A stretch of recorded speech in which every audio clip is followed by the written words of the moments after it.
Защо родителите ми не ми дават да се занимавам с това, което искам? Защо криминалистиката трябва да е само за мъже и да е мъжка работа? Защо ме подценяват? Това, което аз ще правя в бъдеще, не трябва ли да бъде моят избор?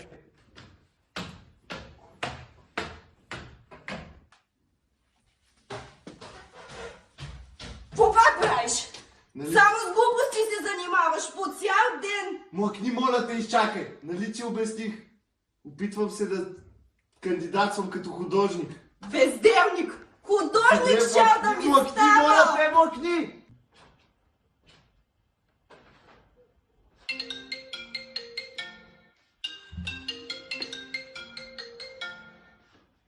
Ало?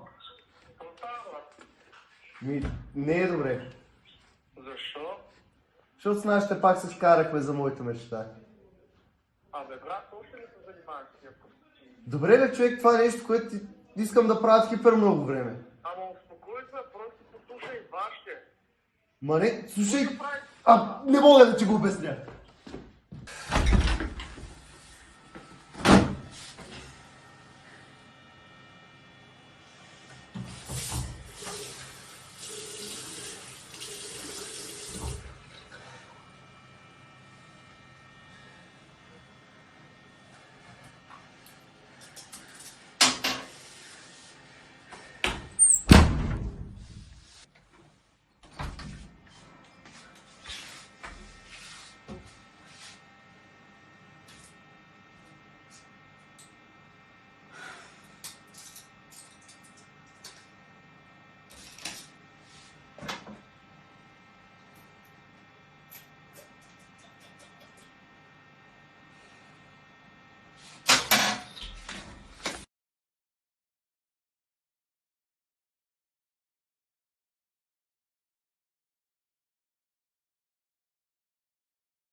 Ехо, Какво става?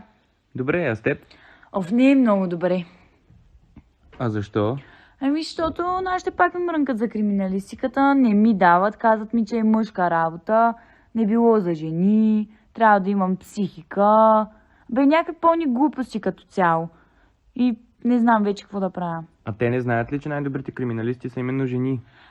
Не знаят, аз пробвам да им го обясня, обаче те въпреки това не разбират. И какво смяташ да правиш? Не знам, наистина не знам да уча това, те ми казват, защото те ме издържат все още и...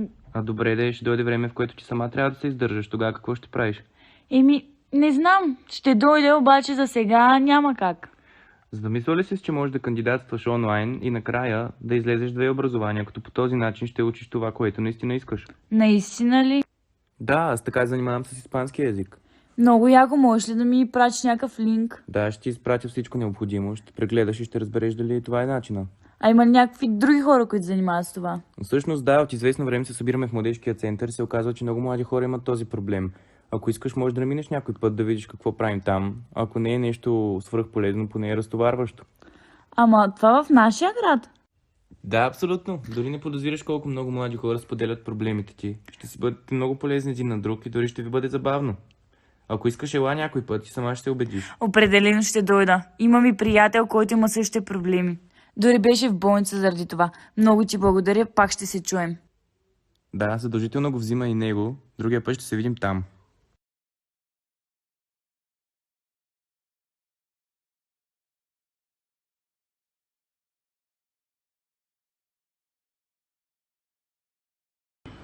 Какво става с художествената академия? Разбрах, ще те приели.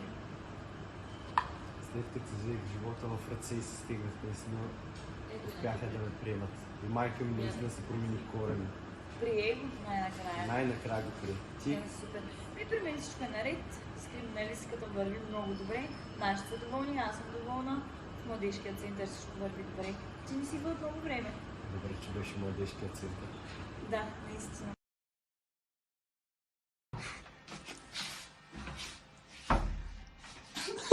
Да ти обясних, упражнявам се, за да можеш да кандидатствам.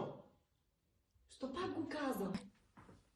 Ако сега не мога игра на това. Дай, почвай, гледай. Ало? Да. И аз ще кажа, нали, ближото за на... Давайте.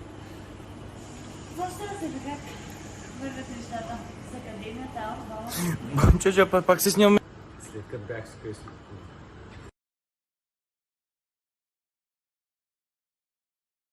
Сме с Гала на кафето, я Гала, Галю. Не спира с мен и омръзна вече, ще да го изгоря.